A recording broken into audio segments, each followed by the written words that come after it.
আজকে আমি আমার একটা ক্লায়েন্টের তাদের পিডিএফ সেলসের পুরা কেস স্টাডি আপনার সাথে শেয়ার করব। তো আমি একেবারে শূন্য থেকে দেখাবো ওনার আমার কাছে আসার পর থেকে শুরু করে দেন আমার কাছে আসার আগে তাদের রেজাল্ট কেমন ছিল এবং এখন অবধি তাদের রেজাল্টটা কেমন আছে, পুরা ব্যাপারগুলো ক্লিয়ার করব। সো আপনি যদি বুস্টিং করেও বা অনেক ডলার স্পেন্ড করার পরও বা ওয়েবসাইট বা মেসেঞ্জার হোয়াটসঅ্যাপ অনেক ক্যাম্পেইন করার পরও আপনার সেলস আশানুরূপভাবে না পান, তাহলে এই কেস স্টাডিটা দেখুন, যেখানে আমরা বর্তমানে খুব ভালো সেলস পাচ্ছি উইথ লোয়ার কস্টে, যেটা আমাদের পূর্বে ওনার সম্ভব হয় নাই। বাট রাইট ওয়েতে মার্কেটিং করার পর থেকে ওনার সেলসের কস্টিংটা আস্তে আস্তে কমার দিকে আছে। তো উনি যখন আমার কাছে আসার পর থেকে আমরা মেবি এখন পর্যন্ত আমাদের ক্যাম্পেইন চলছে 7 থেকে 8 দিন, অথবা 10 দিন, not more than that. So আমার কাছে এখন একটা ইবুক ক্যাম্পেইন চলছে এখানে।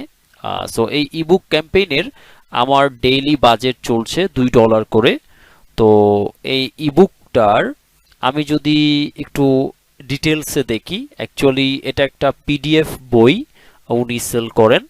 তো সেই ক্ষেত্রে আমি যদি ভিউ চার্টে যাই, তো ভিউ চার্টে যাওয়ার পরে আমি এখানে সি ক্লোজেস্ট ডেট রেঞ্জ যদি আমি দেখি, দেন এখানে আমি দেখতে পাচ্ছি এটা আমার এপ্রিলের 19 তারিখের একটা রিপোর্ট, যেখানে আমরা পার পারচেজ 10 সেন্ট এবং আমরা ওই দিন 5টা ওয়েবসাইট পারচেজ পেয়েছি। ঠিক আছে, এগুলো আমাদের রিসেন্ট আপডেটেড যে ডাটা সেগুলো। এখন যদি আমি 20 তারিখে দেখি, 20 তারিখ, তাহলে হচ্ছে আপডেট দেই। 20 তারিখ আমি দেখতে পাচ্ছি এটা 10 সেন্ট থেকে বৃদ্ধি পেয়ে 59 সেন্ট আসছে এবং এটা আমরা 3টা ওয়েবসাইট পারচেজ পেয়েছি। আবার আমি যদি 21 তারিখ দেখি, আপডেট দেই, তাহলে আমি দেখতে পাচ্ছি 4টা পেয়েছি, আবার আমার এখানে 2 সেন্ট করে কমা শুরু করেছে।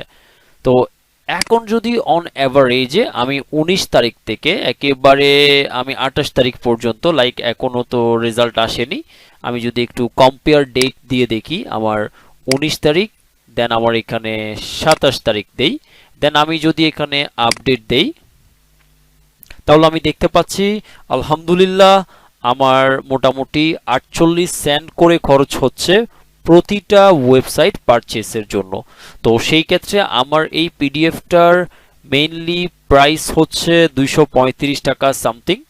তো সেই ক্ষেত্রে আমার 34টা যদি আমার সেল হয়, তাহলে আমার মোটামুটি আমি যদি একটা ক্যালকুলেশন দেখি, রাইট। সো আমার এখন পর্যন্ত যে আমার কস্টিংটা গিয়েছে এটা হচ্ছে আমার $16.44, লাইক 16.44।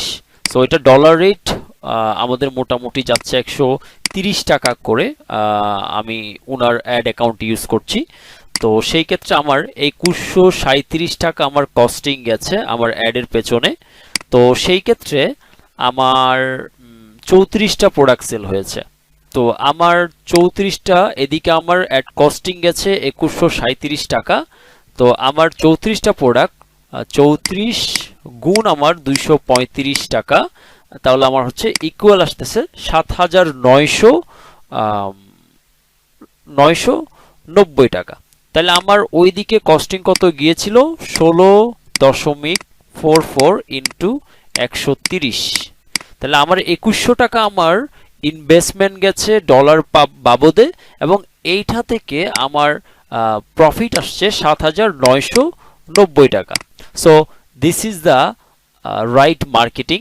যেই রাইট মার্কেটিংটা করার মাধ্যমে আমরা আমার টার্গেট অডিয়েন্সের কাছে আমি সঠিক উপায়ে সঠিক অফার নিয়ে সঠিক সময়ে পৌঁছানোর কারণে আমি ফাইনালি ডলারটাকে আমার কন্ট্রোলে রেখে রাইট ওয়েতে মার্কেটিং করার কারণে আমার এই পরিমাণে প্রফিটটা আমি পাচ্ছি।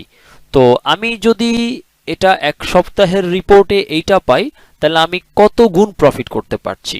আমি প্রায় মাত্র 2000 টাকা ইনভেস্টমেন্ট করে আমি আমি এখান থেকে প্রফিট করতে পারতেছি প্রায় কত গুণ, 100 গুণ, 200 গুণ, 300 গুণের চেয়েও বেশি। লাইক 2000 টাকা ইনভেস্ট করে যদি 2000 টাকা ব্যাক হয় তাহলে 100%, আবার 4 আসলে 4000 আসলে তাহলে 200, 6000 আসলে আমার প্রায় যেহেতু 6000-এর কাছাকাছি, তাহলে 300% প্রফিট করতেছি আমি। So this is the game of right marketing. Okay, এইবার আমরা যদি একটা জিনিস দেখি অ্যাকচুয়ালি ওনার আগের ক্যাম্পেইনগুলো কেমন ছিল, আমি যদি এগুলো একটু দেখি আস্তে আস্তে। সো এটা হচ্ছে আমার ওনার ক্যাম্পেইন। এখানে আমরা যদি ওনার অন্যান্য ক্যাম্পেইনগুলো দেখি, লাইক হচ্ছে ইবুক সেলস ক্যাম্পেইন টার্গেটিং, এটা যদি আমরা একটু ভিউ চার্ট করি, তো এখানে আমি সি ক্লোজেস্ট ডেট রেঞ্জ দিতে হবে। তারপর আমি এখানে দেখতে পাচ্ছি ওনার এখানে উনি মার্চের 12 তারিখ এই ক্যাম্পেইনটা চালাইছিলেন। ওনার দেখা যাচ্ছে পার ওয়েবসাইট পারচেজ $3.18। আপনি গেস করতে পারতেছেন, $3 করে প্রত্যেকটা আমার প্রোডাক্টের দাম পড়ছে। কিন্তু আমার এই $3 করে হিসাব করলে 3 গুণ 130 টাকা, 390 টাকা। আমার প্রোডাক্টের দাম 235 টাকা, আমার লস যাচ্ছে 155 টাকা। আপনি বুঝতে পারছেন কতটুকু লস যাচ্ছে। আমি যদি এইবার সেই প্রসেসটা আমি একটু যদি আরেকটু টেনে দেখি, ওনার এক সপ্তাহের রিপোর্ট দেখি, লাইক 22 তারিখ পর্যন্ত যদি কম্পেয়ার করি, একেবারে মার্চের 13 থেকে 22 পর্যন্ত দেখি আপডেট। আমি এখান থেকে যদি দেই, আমি দেখতে পাচ্ছি উনি এটা একটাই চলেছে, লাইক এক সপ্তাহে আর অ্যাড রান করা হয় নাই। এটা 12 থেকে 21 তারিখ পর্যন্ত এটা একটা দিন, অথবা এটা একটা পারচেস হওয়ার সাথে সাথে মেবি উনি অ্যাড অফ করে দিয়েছেন। ঠিক আছে, তাহলে এটা গেল একটা রেজাল্ট। এরপরে আমি যদি দেখতে পাই এখানে এটা উনি $3 করে রান করেছেন। তো আমি এখান থেকে যদি এটা ক্লিয়ার করি, আবার এখানে ক্লিক করি, তাহলে আমি দেখতে পাচ্ছি এখানে ওনার $1.21 অলরেডি গান, বাট নো পারচেস। সো এটা আরেকটা ওনার ক্যাম্পেইন যেখানে ওনার এই কস্টিংটা গেছে। এরপরে আমি এখানে অনেকগুলা ক্যাম্পেইন আছে, আমি জাস্ট যেগুলা আমার চোখে পড়ছে এখন পর্যন্ত ওনার ক্যাম্পেইন আমি সেগুলা দেখাচ্ছি। হ্যাঁ, উনি কিছু কিছু ক্যাম্পেইনে উনি ভালো করেছেন, দ্যাটস দ্য গুড, বাট বেশিরভাগ ক্যাম্পেইনে উনি দেখা যাচ্ছে প্রচুর পরিমাণে ওনার লাভের চেয়ে লস হচ্ছে বেশি। তো এইগুলা ছিল মেইনলি ভুল মার্কেটিং এর কারণে। সো আমি জাস্ট এটাই বোঝাচ্ছি আপনাকে যে আমি যদি রাইট ওয়েতে যেতে পারি তাহলে আমার সেলসটা আমার বর্তমানের চেয়ে অনেক গুণ বেশি বৃদ্ধি পাবে। লাইক আপনি যদি আপনার মার্কেটিংটাকে রাইট পাথ অনুসারে সামনে নিতে পারেন, আপনার টার্গেটিংটাকে রাইট ওয়েতে করতে পারেন, টার্গেটিংটাকে শুধুমাত্র ফেসবুক বেসড না করে আপনি যদি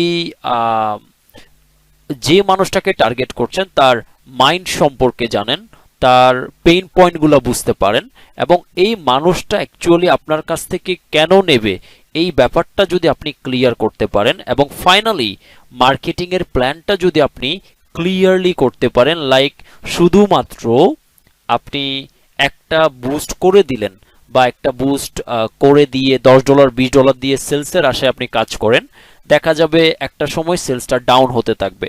তো সিস্টেম হলো আপনি অ্যাডে কস্টটা কম দেন, দেন আস্তে আস্তে অপটিমাইজ করেন, দেন অপটিমাইজ হওয়ার পর আস্তে আস্তে ডলারটা বাড়াবেন। ফেসবুক কখন রিকমেন্ড করছে, ফেসবুক কখন বাড়াতে বলছে, ডাজন্ট ফ্যাক্ট। আপনি আপনার অ্যাডের অপটিমাইজেশনের সময় কখন হবে সেটা আপনি কাজ করতে করতে বুঝতে পারবেন। তো সেই ক্ষেত্রে আপনি নিজে যখন দেখবেন আমার এখন চেঞ্জ করা দরকার, আমার এখনই সময় আমার বাজেট বাড়ানোর, তখনই আপনি বাজেটটা আস্তে আস্তে বাড়াবেন। সো আপনি যদি জিনিসটা না পারেন কোনো এক্সপার্টের অধীনে থেকে এটা করতে হবে। সো এইটা দেখার পর আপনার যদি মনে হয় ইয়েস আমার অ্যাকচুয়ালি বর্তমান সেলসটা এই অবস্থায় আছে, আমার লাভের চেয়ে লস হচ্ছে বেশি, সেলস অনেকখানি কমে গেছে, আমার কস্টিং বেড়ে যাচ্ছে, সো তাহলে আমি আপনাকে ওয়েলকাম জানাচ্ছি আমার প্ল্যান টু সেলস সার্ভিসে, যেইখানে আমি আপনার প্রোডাক্টের সেলস নিশ্চিত করার জন্য আপনাকে পরিপূর্ণভাবে সহায়তা করব উইথ মাই টিম। সো আমার প্ল্যান টু সেলস সার্ভিস নিয়ে আপনার কোনো ইস্যু থাকলে আপনি আমার সাথে কন্ট্যাক্ট করতে পারেন উপরে নিচে দেওয়া ফোন নাম্বারে। Thank you.